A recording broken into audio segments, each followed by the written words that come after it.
Hello friends, मैं खुशाल आप सभी का स्वागत करता हूं हमारे यूट्यूब चैनल पर। आज की हमारी डिक्टेशन है वॉल्यूम नंबर 15 से transcription number 317। Get ready, start. Sir, I will now come to the great lacunae of drawbacks in the scheme of tax on dividends because it has to be considered only on the paid up capital. Sir, many concerns are undercapitalized.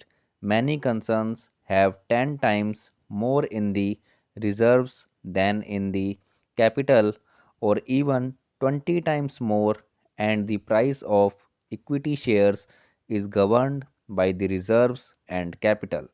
The same thing is seen in the case of the banking companies where there are called own funds.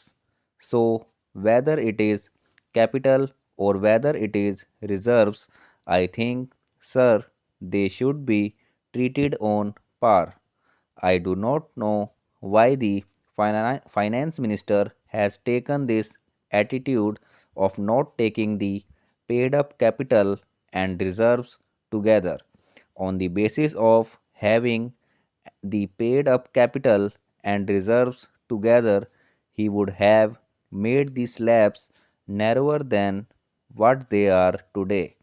Today, the slabs are 6% to 10% and 10% to 18% and over 18%.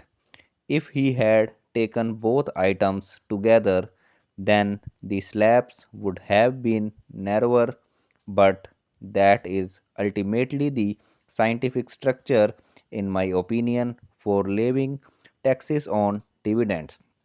After having taken this step, I would request him to do one more thing.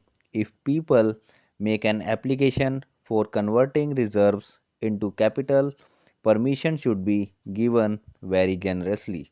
There should be no hindrance in the way of companies converting their reserves into capital.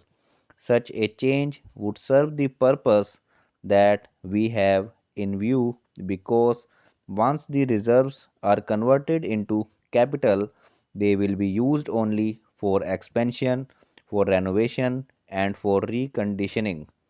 They will be used in a manner which will serve the cause of the country, because if the capital is to be reduced subsequently, then permission or sanction of the government is required.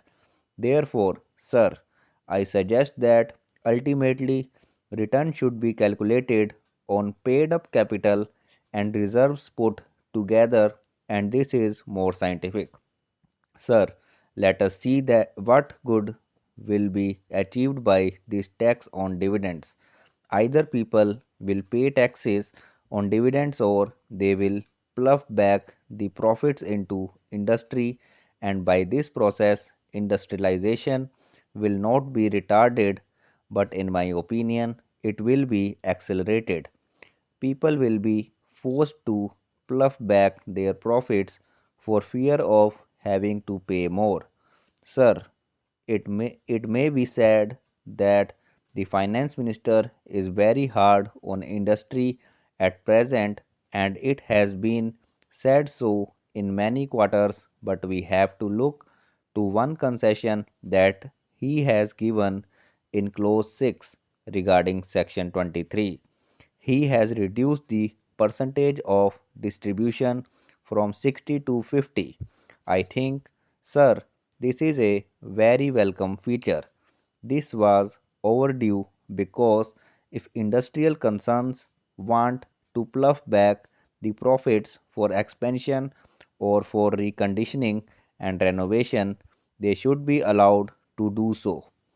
This gives us an idea about his inclination, which is that the country should be industrialized at a fast pace, and on this account, he has given this concession.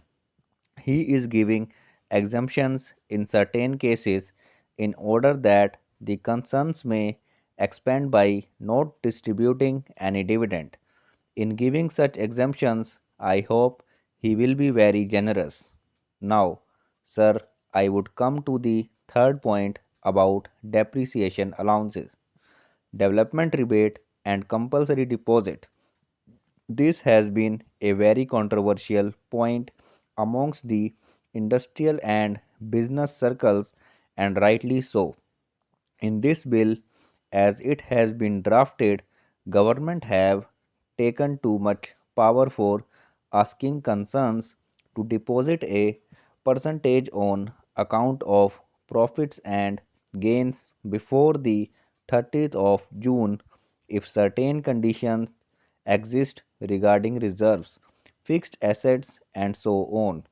He has done this with a purpose, and I quite understand it, but the way in which it is put is simply embarrassing to those who are carrying on business and industry. He has assured us that he will use this power in the most liberal manner, but that assurance could very well have been implemented by having some changes in the clause which has been brought before the House, because this deposit has to be made before the 30th of June, because it has to be made before the 30th June.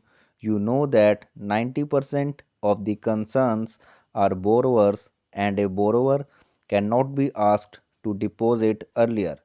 Therefore, 1 month before, let him know that so much profits and reserves would be exempted.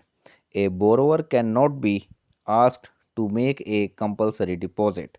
Sir, although the Honorable Minister has assured us that he will be very liberal in this connection, I feel that it should have been in the bill itself rather than in the rules, if he at all means that.